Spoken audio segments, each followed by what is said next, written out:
Hello, friends. Pam here again.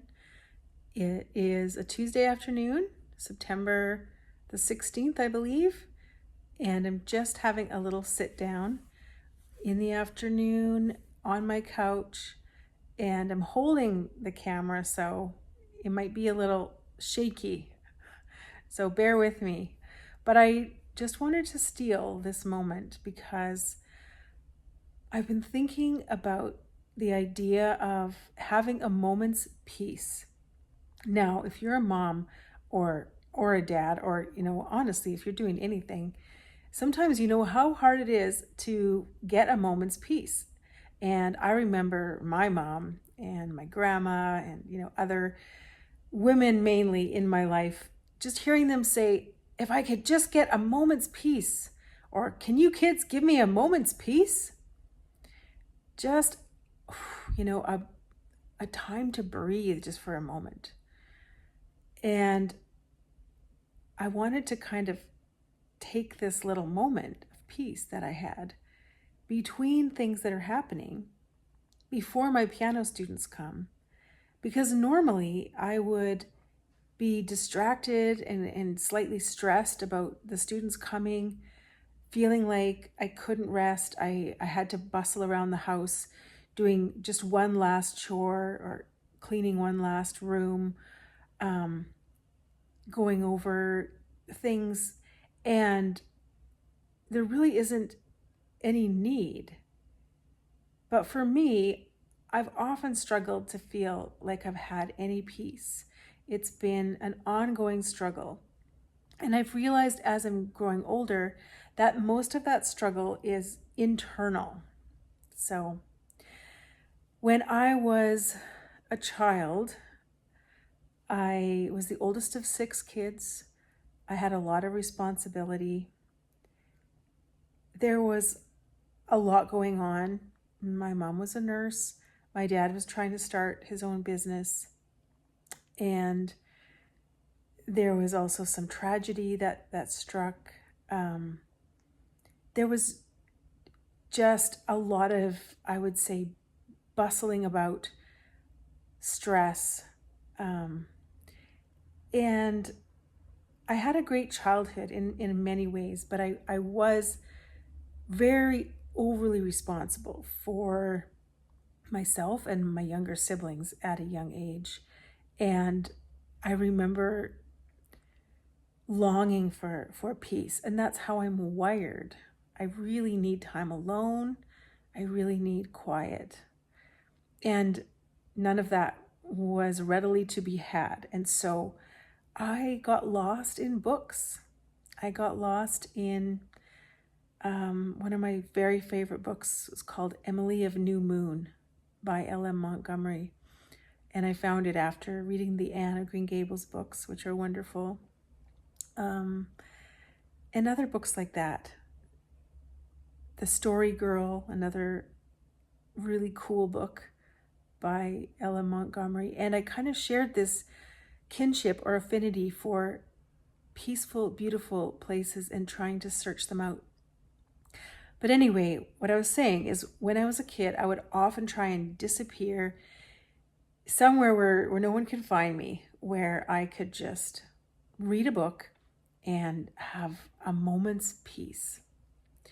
So then my teen years, I was involved in lots of things. I drove my siblings to school. I had after school activities. I was in piano and theory lessons and voice lessons. I even took ballet for a time.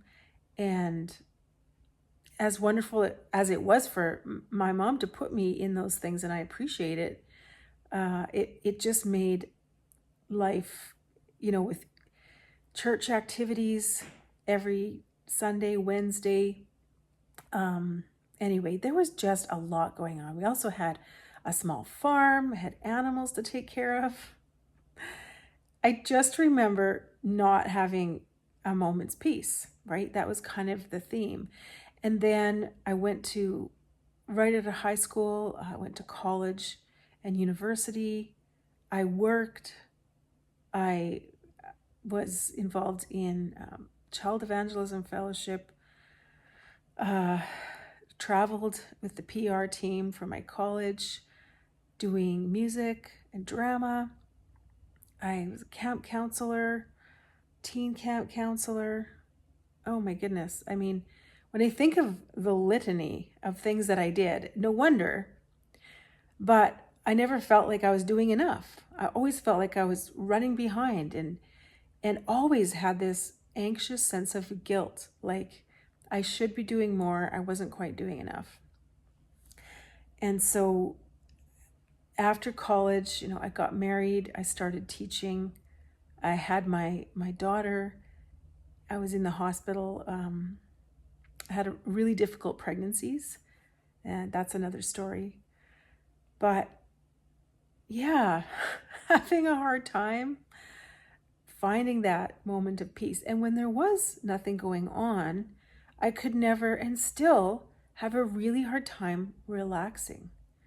I can't let my body rest. And I think it's taken a toll on me, and contributed to the burnout that I have experienced and that I'm trying to recover from right now with varying success.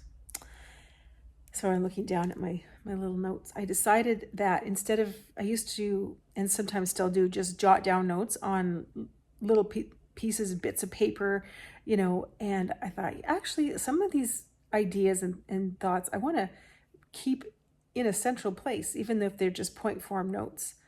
So I started putting it in this little book instead. Anyway, I have trouble feeling peace. I feel guilty all the time. And so now, as September is, rolling on, we're halfway through.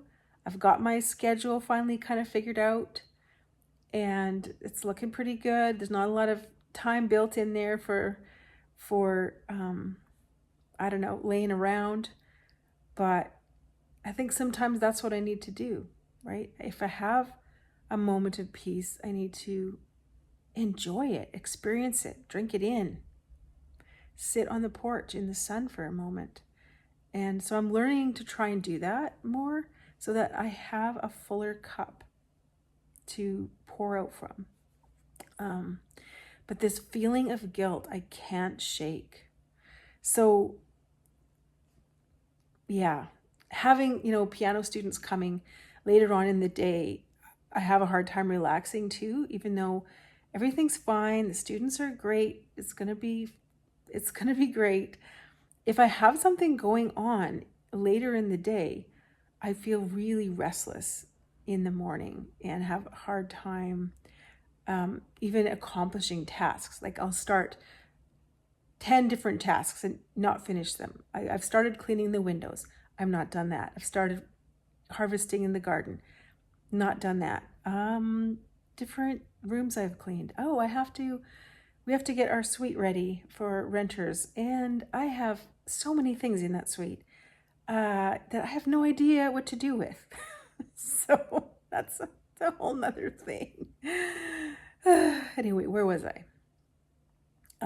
Okay. So this morning, Tuesday morning, I decided to go back to Bible study. And this is a great Bible study. It's precept upon precept. I went to it for part of last year and it was very life-giving. It's very long and you have homework, but the ladies are wonderful and I feel very blessed and privileged to be able to go to that in the morning on a weekday. That was never a luxury that I had before. And I know it's not a luxury that a lot of people have, so I really appreciate it. And it's so rich and I learn so much. And every moment feels significant and important. And yet, I feel so guilty, like I'm wasting my time going to Bible study. I know it sounds terrible to say that, but I honestly feel like I just wasted the whole morning going to Bible study. I could have done so much work around here in that time.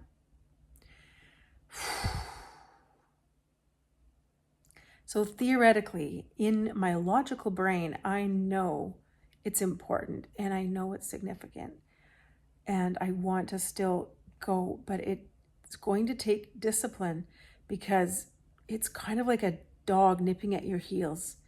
This gnawing, urgent feeling of you're wasting your time.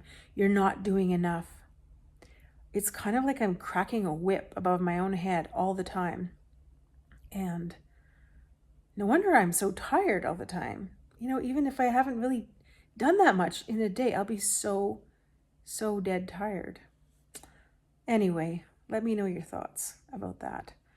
Do you feel guilty for resting, for taking time for yourself, for even going to Bible study? I hope not. Update on the channel. Okay, since I had my husband on with me, my subscribers have jumped by like 20 people. And I think it's partly because of Dylan. And it's also because my friend Debbie from Kentucky Life with Debbie has shouted me out on her channel. And so if you're watching from Kentucky Life with Debbie, thank you for being here. And isn't Debbie just the greatest? I look so forward to her videos. And sometimes when I'm doing something around the house and I keep checking if her video is dropped. Anyway, it's kind of funny because I just can't wait to hear from her. So hi Debbie, I hope you're well. But yeah, I plan to have Dylan on again soon to tell the story of how we met, because it's just interesting. Let's just say that. It's not your typical situation, especially in, Christian circles, or any circles really. But anyway, I'll see if I can get him back on and get his perspective on it. What else did I want to talk about? Well, I wanted to show you, if I can, see if I can get up here without sort of destroying. There we go. Okay. I wanted to quickly show you the garden, if I can, because it has, it's looking, it's harvest time. So it looks a lot different than last time I showed it. So pardon me while I walk outside. The lighting's going to change a lot. And I know I've been going on here for a long time. So hopefully you're still with me. Okay, so I'm just going to walk around the house here. It's a really bright, beautiful September day. And then I will turn the camera around. And yeah, it doesn't look amazing right now. I haven't weeded for a while, but here we have, well, there's our fire pile of apple boughs from the crabapple tree that we had to prune. But anyway, here's the state of the union. We have, the flowers are going great guns over here. I haven't weed eated for a bit, and so the grass is just growing. The deer have eaten off some things, but the potentilla and the other flowers, the delphiniums, just growing amazingly. The potatoes have all been eaten off a lot by the deer, and so I need to harvest those, and that's my plan for the next couple days, or right away here pretty soon. Yeah, got the sprinkler going, and I have a wee bit of a disaster with the beets, but I need to yeah, get the onions out of there, and I've got some sugar snap peas and a whole bunch of beautiful carrots and some zucchini, and the tomatoes have been amazing. So hopefully you could see that. I'll come back into frame here. Whew. Anyway, thanks for being here. Thanks for watching, and I will see you again really soon. Okay, bye.